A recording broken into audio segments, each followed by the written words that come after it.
huge interdependence functionality. You know what I mean? Like, there's no just one person getting it on their own. You know, you had to have a trainer, you had to have a promo coach, Absolutely. you had to have someone to take the time with you to help you learn the business. You know what I mean? So I love the fact that Sasha, because sometimes in our era of the instant gratification era, I'm busting my ass, I deserve to get noticed, or I'm doing everything that's supposed to, the Kofi Kingston kind of storyline right now that we're seeing, like, but for Sasha, kind of in her young stage of her career, to to go and find and seek guidance and to seek input and then implement that. Yeah. You know what I mean? Like, that shows also. Because I'm sure everybody was seeking guidance, but one thing to implement it is a whole other thing. A lot of people can seek guidance, get advice, and then come up with something that doesn't work.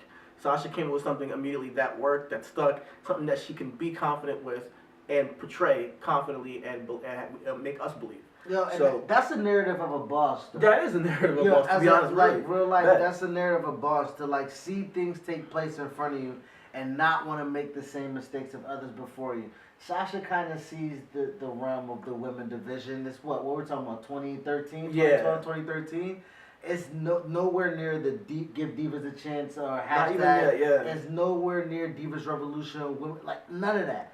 But Sasha just knows in her heart of hearts that she's surrounded by she's an entertainer.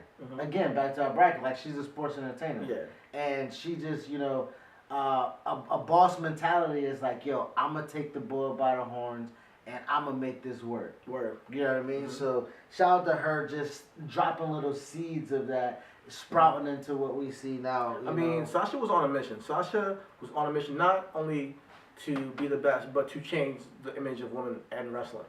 She said early on that they would tell her, like, hey, wrestle like a girl, and she didn't understand what that meant. Yeah. And and I don't even understand what that means, wrestle like a girl. I mean, is it just hair pulling? Because you can't sit here and have a match full of hair pulling.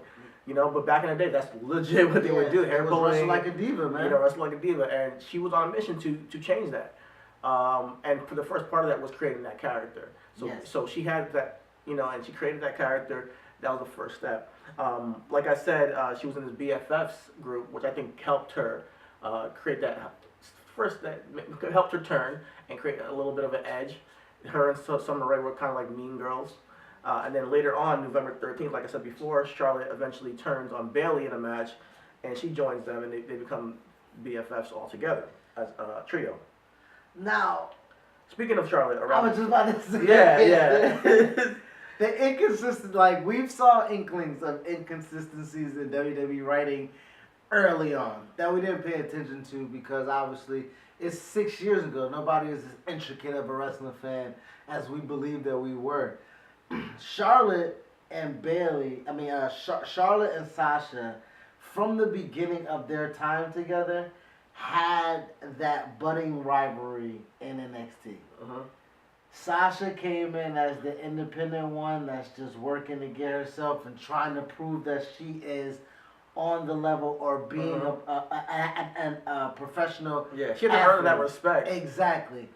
Ashley, a.k.a. Charlotte, came in. Granted, she worked as well. Yeah. But it's not taking anything away from Charlotte. Nothing. But the fact is, you got a legit, no pun intended, lookout from your cachet of what your name is. Yeah, people want you to be something. Unlike Charlotte, of course they want her to be something, but Sasha, more than everything, Sasha, there's a lot of pressure on Charlotte too, because they're looking at her like, we need you to work, like, because you're Flair's daughter, and so that's a lot of pressure. So I completely get it. But Sasha, whereas their eyes are like unconsciously on Charlotte, she has to fight to get noticed at this point, So even within the BFFs, she had to fight to get noticed. They had their whole thing with Summer Rae.